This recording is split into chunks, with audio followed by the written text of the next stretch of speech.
I was discussing an alternative myth to the ceramic and fully automatic models of the universe. I'll call the dramatic myth. The idea that life as we experience it's a big act, and that behind this big act is the player. And the player, or the self, as it's called in Hindu philosophy, the Atman, is you. Only you are playing hide and seek, since that is the essential game that's going on. It's the game of games. It's the basis of all games, hide and seek. And so since you're playing hide and seek, you are deliberately, although you can't admit this, or won't admit it, you are deliberately forgetting who you really are, or what you really are, and the knowledge that your essential self is the foundation of the universe, the ground of being, as Tillich calls it, is something you have as what the Germans call a Hintergedanke. A Hintergedanke is a thought way, way, way in the back of your mind, way back here somewhere. Something that you know deep down, but can't admit. So, in a way then, in order to bring this to the front, in order to know that that is the case, you have to be kidded out of your game. You see, the problem is this. We identify in our experience a differentiation between what we do and what happens to us. We have a certain number of actions that we define as voluntary, and we feel in control of those. And then over against that, there is all those things that are involuntary. But the dividing line between these two is very arbitrary. Because, for example, when you move your hand, you feel that you decide whether to open it or to close it. But then ask yourself, how do you decide? When you decide to open your hand, do you first decide to decide? You don't, do you? You just decide, and how do you do that? And if you don't know how you do it, is it voluntary or involuntary? Let's consider breathing. You can feel that you breathe deliberately. You can control your breath.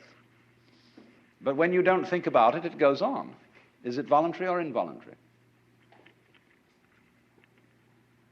And so we come to have a very arbitrary definition of self.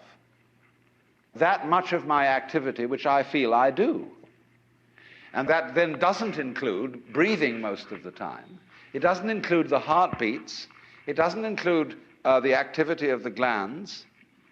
It doesn't include digestion. It doesn't include how you shape your bones, circulate your blood. Do you or do you not do these things? Now, if you get with yourself and you find out that you are all of yourself, a very strange thing happens. You find that your body knows that you are one with the universe. In other words, that the so-called involuntary circulation of your blood is one continuous process with the stars shining. If you find out that it's you who circulates your blood, you will at the same moment find out that you are shining the sun. Because your physical organism is one continuous process with everything else that's going on. Just as the waves are continuous with the ocean, your body is continuous with the total energy system of the cosmos. And it's all you. Only you're playing the game that you're only this bit of it. But as I tried to explain, there are in physical reality no such things as separate events. So then, remember also when I tried to work towards a definition of omnipotence. Omnipotence is not knowing how everything is done. It's just doing it. You don't have to translate it into language. Look, supposing when you got up in the morning, you had to switch your brain on. And you had to think and do as a deliberate process, waking up all the circuits that you need for active life during the day. Why, you'd never get done.